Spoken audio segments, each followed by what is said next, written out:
El sistema cardiovascular es un mecanismo de transporte que tiene como función distribuir los nutrientes y el oxígeno a las células del cuerpo, así como recoger los desechos metabólicos. Está conformado por una serie de estructuras para realizar el transporte de estas sustancias, como lo son la sangre, venas, arterias, capilares y el corazón. La sangre es un tejido formado por distintos elementos, tales como el plasma y elementos figurados. El plasma es la parte líquida de la sangre y los elementos figurados son distintos tipos de células, como son glóbulos rojos, glóbulos blancos y los fragmentos celulares. Los glóbulos rojos cumplen la función de llevar oxígeno a los tejidos y a los órganos, y los glóbulos blancos son los responsables de la defensa del organismo. Por último, los fragmentos celulares, en donde incluyen las plaquetas, estas ayudan a la coagulación de la sangre. Después tenemos a las venas. Estas son vasos sanguíneos que recogen la sangre de los capilares y la devuelven al corazón. Su función de estas es llevar la sangre poco oxigenada desde los capilares hacia el corazón y ahí ser oxigenada en los pulmones. Después tenemos a las arterias. Son aquellos vasos sanguíneos que distribuyen la sangre desde el corazón a los capilares de todas las regiones corporales. Su función más específica es llevar la sangre oxigenada en los pulmones y desde el corazón a los capilares. Después vemos a los capilares, que son los vasos sanguíneos más pequeños del organismo. Están presentes entre los sistemas arterial y venoso, formando una red que los conecta. Estos tienen una función muy importante, y es que al tener unas paredes tan finas permiten el intercambio de oxígeno y dióxido de carbono en los capilares que recubren los alvéolos de los pulmones. Por último tenemos al corazón. Este es un órgano muscular que está localizado en la parte media inferior del mediastino, por encima del diafragma, entre los dos pulmones. Está formado por 3 capas. La primera es el pericardio, que es una doble capa epitelial que aísla al corazón del resto de estructuras torácicas. Este está formado a su vez de 2 capas. El epicardio, que es la capa interna que está en contacto con la víscera, y el pericardio parietal, que está en contacto con la pared torácica. Mantiene fijo el corazón en su lugar porque tiene fibras que lo unen a la pared ósea del tórax y al diafragma. La segunda capa es el miocardio, que es un tejido muscular estriado, el cual es involuntario porque al contraerse impulsa la sangre. Este es más grueso en los ventrículos que en las aurículas, sobre todo en el ventrículo izquierdo, porque este es el que tiene que impulsar la sangre a través de la arteria aorta al resto del cuerpo. Este músculo cardíaco está formado por células llamadas cardiomiocitos. Estos van a tener un aspecto estriado y están ramificados, lo que los permite conectarse con otros cardiomiocitos. Estos forman una red que facilita la contracción coordinada. La última capa es el endocardio o capa interna. Esta es una fina capa de células epiteliales que están en contacto directo con la sangre. Tiene continuidad con la capa más interna de las arterias, que se llama endotelio. El corazón va a tener en su interior 4 cavidades, mejor llamadas cámaras cardíacas, 2 superiores y 2 inferiores. Las 2 cámaras superiores son las aurículas y las 2 cámaras inferiores son los ventrículos. Cada aurícula está asociada a un ventrículo con el que se comunica por un orificio auriculoventricular. Existen entonces 2, el aurículo ventricular derecho, que separa la aurícula derecha del ventrículo derecho, y el aurículo ventricular izquierdo, que separa la aurícula izquierda del ventrículo izquierdo. Las aurículas son más pequeñas que los ventrículos, pues tienen paredes más finas y menos musculosas. Las aurículas se llaman con frecuencia cámaras receptoras debido a que la sangre entra en el corazón a través de las venas que desembocan en estas cavidades superiores. La aurícula derecha, a ella va a llegar la vena cava superior y la vena cava inferior, que traen la sangre de todo el cuerpo. La aurícula izquierda recibe la sangre procedente de los pulmones a través de las venas pulmonares. Los ventrículos son las dos cámaras inferiores del corazón. La sangre se vacía en cada ventrículo desde las aurículas que se encuentran por encima. El ventrículo derecho recibe la sangre de la aurícula derecha y de él sale la arteria pulmonar que lleva la sangre a los pulmones. El ventrículo izquierdo recibe la sangre de la aurícula izquierda y de esta sale la arteria aorta que lleva la sangre a todo el cuerpo. El corazón también se va a dividir en 4 válvulas cardíacas. Estas se van a encargar de controlar el flujo de la sangre. La primera es la válvula tricúspide, que va a controlar el flujo sanguíneo entre la aurícula derecha y el ventrículo derecho. La válvula pulmonar, que va a controlar el flujo sanguíneo del ventrículo derecho a las arterias pulmonares, las cuales transportan la sangre a los pulmones para ser oxigenada. La válvula mitral, que va a permitir que la sangre oxigenada proveniente de los pulmones pase de la aurícula izquierda al ventrículo izquierdo. Y por último, la válvula aórtica, que permite que la sangre oxigenada pase del ventrículo izquierdo a la aorta. El corazón también va a estar conformado por cuerdas tendinosas que tienen la función de fijar las valvas de las válvulas mitral y tricúspide a los músculos papilares del corazón. Estos van a evitar el prolapso de estas válvulas hacia las aurículas durante las contracciones ventriculares y se van a clasificar de acuerdo a su lugar de inserción. Ahora les voy a hablar acerca de la función mecánica del corazón. Vamos a tener 2 fases. La primera es sístole y la segunda diástole. La contracción del corazón se llama sístole y la relajación se conoce como diástole. Cuando el corazón late, es decir, cuando se contrae, primero se contraen las aurículas, que es la sístole auricular, para empujar la sangre hacia los ventrículos. Una vez llenos los 2 ventrículos se contraen y van a hacer la sístole ventricular y así expulsan la sangre del corazón.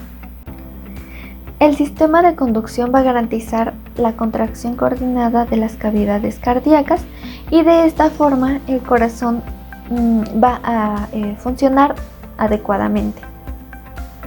Los componentes del sistema de conducción son el nódulo sinusal o nódulo sinoauricular, que está localizado en la pared de la aurícula.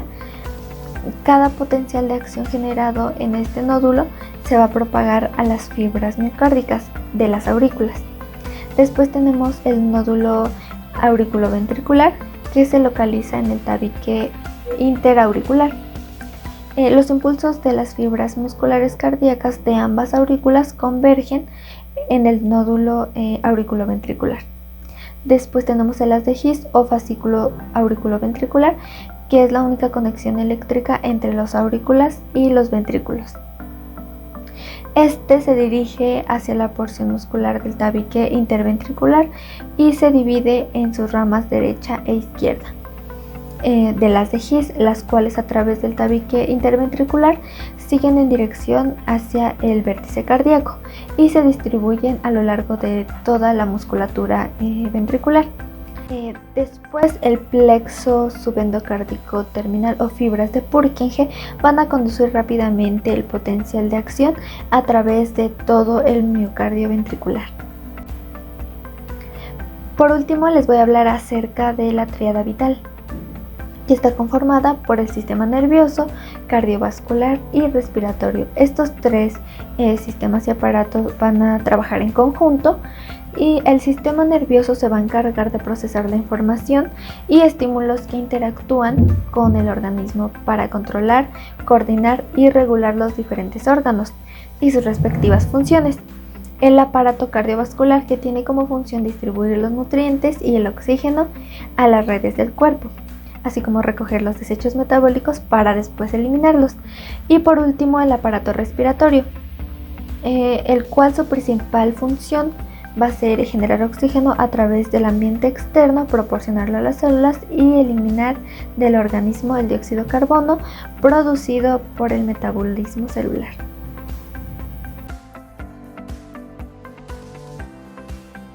Anatomía respiratoria. Está encargado el sistema respiratorio de permitir el intercambio de gases del exterior y la sangre. Este está acompañado de dos procesos, la ventilación y la respiración. La ventilación es únicamente la entrada y salida de aire, mientras que en la respiración es el intercambio de los gases a nivel capilar. Este está dividido en dos tractos, el inferior y el superior. En el superior tenemos la cavidad nasal, la faringe y la laringe. En la cavidad nasal, esta va a ser encargada de la olfacción y de la filtración del aire inspirado, en donde se encuentra cubierto de 4 senos paranasales, los cuales son el frontal, el esfenoidal, el etmoidal y el maxilar. La faringe, esta va a estar dividida en 3 porciones, la nasofaringe, la laringofaringe y la orofaringe, y esta va a participar en la deglución y en la respiración. Como última estructura tenemos la laringe, que esta va a estar por debajo de la faringe y va a conectar la orofaringe y la tráquea, y esta va a permitir la inspiración y expiración del aire. En el tracto inferior tenemos a la tráquea, los bronquios y bronquiolos, los alvéolos y los pulmones. La tráquea, esta va desde la faringe hacia los bronquios y su única función es el permitir la entrada del aire hacia los pulmones. Los bronquios, estos van a ser 2 tubos que se van a ramificar de la tráquea y que van a llevar el aire hacia los pulmones igualmente. Estos se van a dividir en derecho y izquierdo. Los bronquios segmentarios van a ser 20 y los bronquios lobulares van a ser 5. Estos 5 se van a dividir en el bronquio derecho y bronquio izquierdo. En el bronquio derecho vamos a tener el superior, el inferior y el medio, y en el izquierdo vamos a tener el inferior y el superior. La siguiente estructura son los alvéolos, que estos van a ser encargados del intercambio de gases, y eso van a estar recubiertos por el líquido surfactante, y estos van a reducir la tensión del moco acuoso en los alvéolos. Finalmente tenemos a los pulmones, que estos son órganos esenciales del aparato respiratorio y van a estar divididos en 2, en izquierdo y en derecho. El derecho va a estar dividido en 3 lóbulos, el inferior, el medio y el superior, y el izquierdo va a estar dividido en 2 lóbulos, el inferior y el superior. Estos disponen de doble vascularización y principalmente van a hacer el pasaje de la sangre que viene del corazón derecho hacia los pulmones, y de esta manera es donde se produce la función de la hematosis.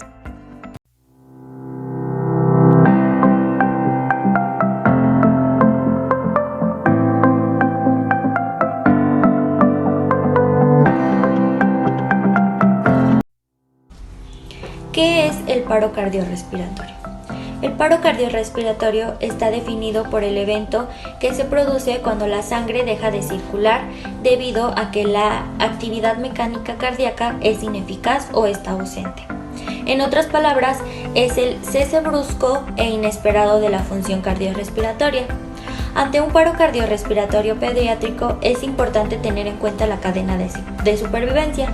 Esta cadena es la representación gráfica que resume las estrategias o pasos a realizar en la asistencia a un paro cardiorrespiratorio, la cual, según la American Heart Association, está compuesta por 5 eslabones que deben de ser desarrollados dentro y fuera del entorno hospitalario. Esta secuencia de eslabones es de la siguiente manera. Como número 1 tenemos lo que es prevenir el paro cardiorrespiratorio. Como número 2 tenemos que reanimar por 2 minutos brindando RCP de calidad. Número 3, llamar al servicio de emergencias y solicitar ayuda. Número 4 es un apoyo vital básico y efectivo por parte del servicio de emergencias. Y por último, lo que es el soporte vital avanzado y los cuidados post paro cardiorrespiratorio.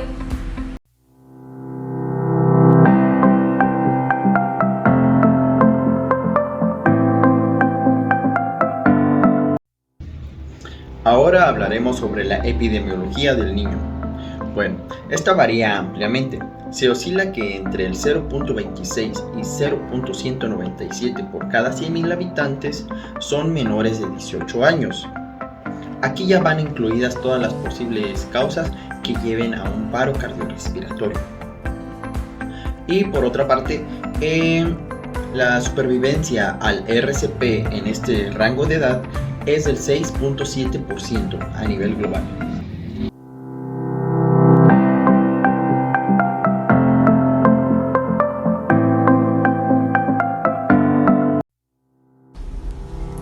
Las causas de un paro cardiorrespiratorio en pediatría varían según la edad del niño y el estado de salud previo.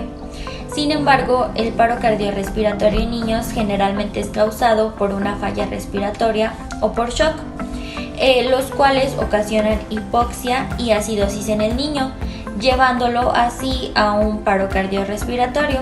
Sin embargo, también debemos de tener en cuenta que no siempre es así, ya que existen otras causas que ocasionan el paro cardiorrespiratorio, tales como la asfixia, la cual inicia con hipotermia sistémica, hipercapnia y acidosis, que estas progresan a bradicardia e hipotensión y culminan en el colapso cardíaco. Como ya se mencionó, las causas varían en edad y en el estado de salud previo.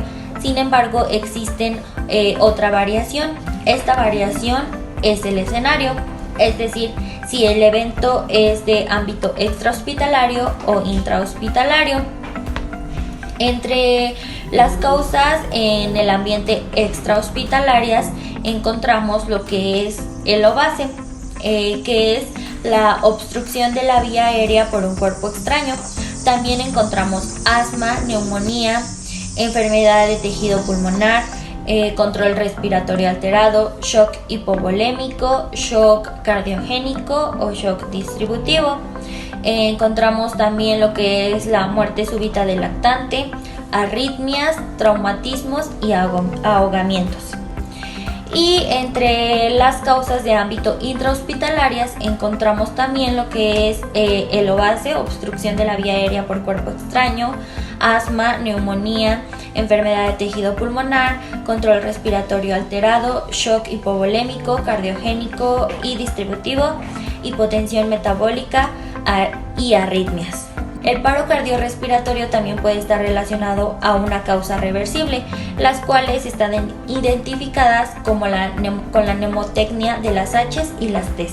Entre las H's encontramos a hipoxia, hipovolemia, hidrogeniones, hipoglicemia, hipocalemia, hipercalemia, hipotermia. Y entre las T's encontramos atención, taponamiento cardíaco, tóxicos, trombosis coronaria y trombosis pulmonar. Bueno, aunque el paro cardiorrespiratorio es menos frecuente en niños, es importante tener una identificación temprana de las causas, ya que esto va a permitir que el personal de salud pueda proporcionar un tratamiento adecuado y sobre todo evitar la muerte del niño.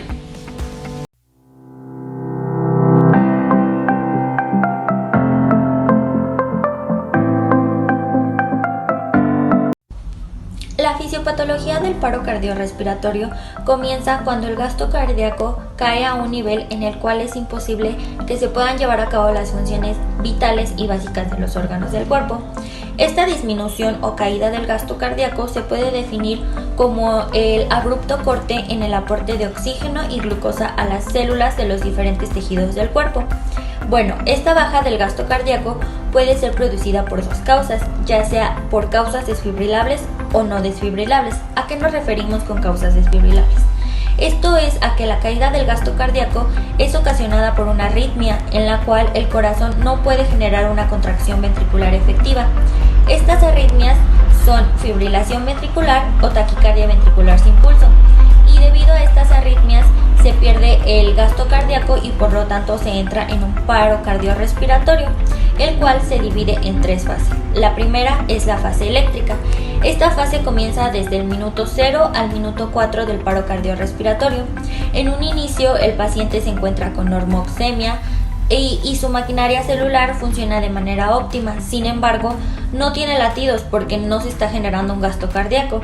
En esta fase es necesario desfibrilar para que las células del corazón vuelvan a latir de manera ordenada, ya que la saturación de oxígeno no ha disminuido y por lo tanto aún hay oportunidad de que las células del corazón puedan volver a funcionar. La segunda fase es la fase circulatoria. Esta comienza a partir del minuto 5 hasta el minuto 10. en donde comienza a haber un deterioro celular, la saturación de oxígeno baja y las células cardíacas pues ya no tienen la energía suficiente para generar un latido, incluso después de desfibrilar. En esta fase es necesario comenzar con las compresiones de calidad y un soporte vital básico para poder restaurar la célula y lograr una desfibrilación efectiva.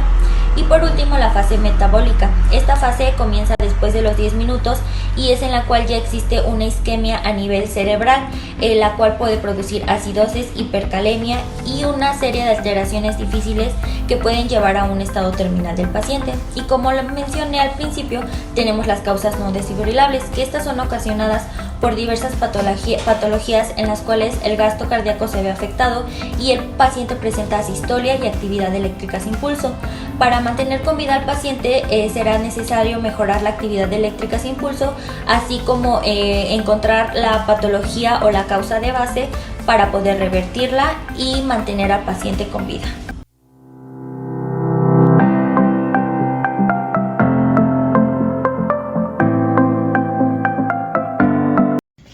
En el caso de los niños, la obstrucción de las vías aéreas por cuerpo extraño, o también conocida como OVAC, de igual manera se presentan dos obstrucciones, la obstrucción parcial y la obstrucción severa o total. El niño hace el signo de la obstrucción universal, es llevarse las manos al cuello. Sabemos que el niño se está atragantando. Ahora debemos de saber cuál de las dos obstrucciones es, si es la obstrucción severa o la obstrucción parcial. Si el niño tose, debemos de decirle que tosa más fuerte para que esto ayude a expulsar el cuerpo extraño. Si el paciente no tose, está cianótico y tiene dificultad respiratoria,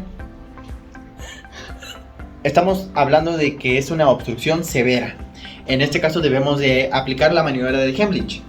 En este caso, si el niño está aún más bajito, tenemos que ponernos de rodillas, un poquito más para acá atrás, colocarnos de rodillas, con la mano derecha, presionar su abdomen, cerrando el puño, presionando su abdomen, y con la mano izquierda tenemos que presionar hacia adentro y hacia arriba, hacia adentro y hacia arriba, hacia adentro y hacia arriba, para que esto nos ayude a expulsar el cuerpo extraño.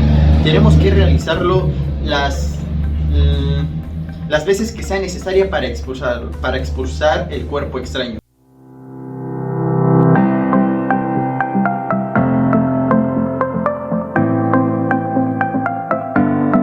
Cuando vamos a realizar una maniobra en un evento extrahospitalario, y más cuando hablamos de un paro cardiorrespiratorio, debemos tener en cuenta ciertas reglas muy presentes. Una de ellas es la de los 3 yos.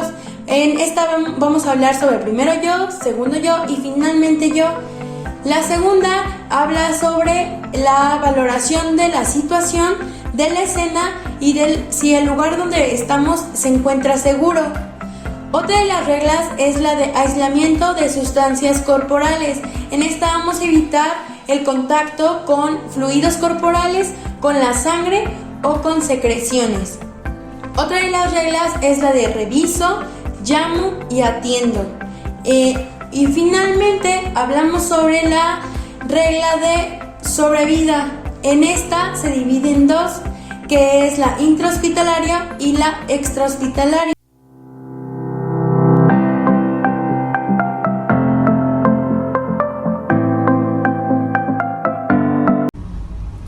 Una vez que ya aplicamos la regla de los 3 yos, las 3 S y el RLA, tenemos que implementar las ventilaciones de salvamento. Estas ventilaciones son maniobras que nos van a ayudar a identificar si un niño se encuentra realmente en paro cardiorrespiratorio o no, y asimismo nos van a ayudar a realizar una sustitución de las funciones respiratorias del niño. Para esto debemos de tener en cuenta 3 aspectos fundamentales. Como número 1 es evaluar el estado de conciencia del niño, y para esto debemos de hablarle o moverlo para ver si existe alguna reacción de su parte, es decir, si el niño está consciente o inconsciente. Como número 2 vamos a comprobar y tomar el pulso, el cual se puede palpar en la arteria carótida o en la arteria femoral, haciendo uso de nuestros dedos índice y medio para palparlo de manera correcta. Y como número 3, vamos a comprobar las ventilaciones del niño, esto mediante la maniobra de ver, oír y sentir. Y para ello nos vamos a acercar al paciente de modo que podamos observar si existen movimientos respiratorios, es decir, si existe una elevación torácica, y también de modo que podamos sentir y escuchar el flujo de aire a través de la vía respiratoria del niño, es decir, si respira o no respira. Esto y la toma del pulso lo realizaremos durante 10 segundos. Después de realizar estas 3 acciones o estos 3 aspectos fundamentales, debemos de evaluar el estado del niño. Es decir, si nuestro paciente no respira y no tiene pulso y solamente jadea o boquea, inmediatamente procederemos a realizar RCP. O de lo contrario, si nuestro paciente no respira pero sí tiene pulso, inmediatamente implementaremos las ventilaciones de salvamento. Y bueno, para ello lo primero que tenemos que hacer es posicionar a nuestro paciente y abrir la vía aérea. Esto lo vamos a hacer mediante la maniobra frente-mentón. Esta maniobra evita que la vía aérea se obstruya con la misma lengua del paciente. Y bueno, para ello vamos a elevar el mentón y hacer la frente hacia atrás.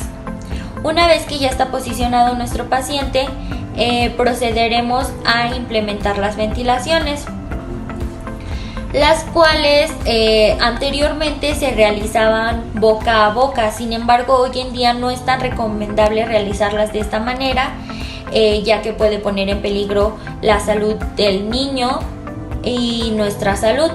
Entonces, hoy en día se hace uso de una mascarilla desechable.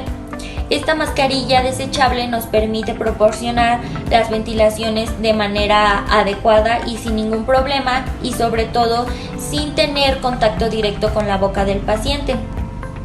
Y bueno, para proporcionar estas ventilaciones colocaremos la mascarilla en la boca y en la nariz del paciente, tratando de que ésta selle correctamente y no pueda haber alguna fuga al momento de ventilar. Ya que la mascarilla está colocada de manera correcta, procederemos a iniciar las ventilaciones, las cuales se realizan una ventilación de 3 a 5 segundos durante 2 minutos o de 12 a 20 ventilaciones por minuto, y se realizan de la siguiente manera: AB ventiló. Esto, como ya lo mencioné, por 2 minutos. Pasados los 2 minutos, tenemos que comprobar el estado del paciente, es decir, si el paciente está consciente, si respira y si tiene pulso. Si es así, lo colocaremos en posición lateral de seguridad y esperaremos a que llegue el servicio de emergencia a ayudarnos. Y de lo contrario, si esto no funciona, procederemos, como ya lo mencioné, inmediatamente a brindar RCP.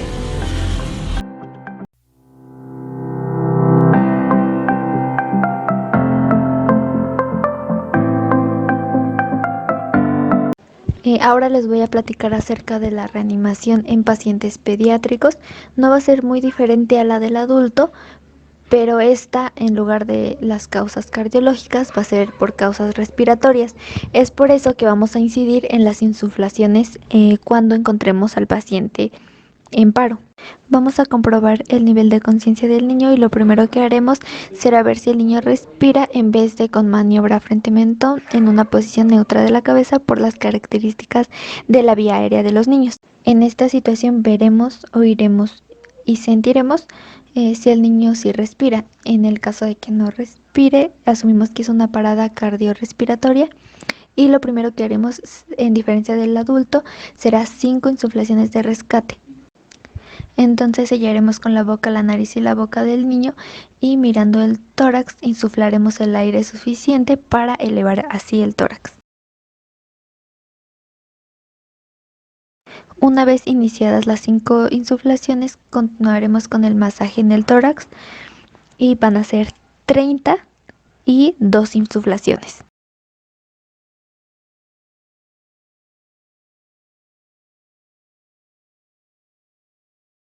A diferencia del adulto, en el ámbito pediátrico daremos primero 1 minuto de masaje cardiorrespiratorio y será entonces cuando solicitemos ayuda.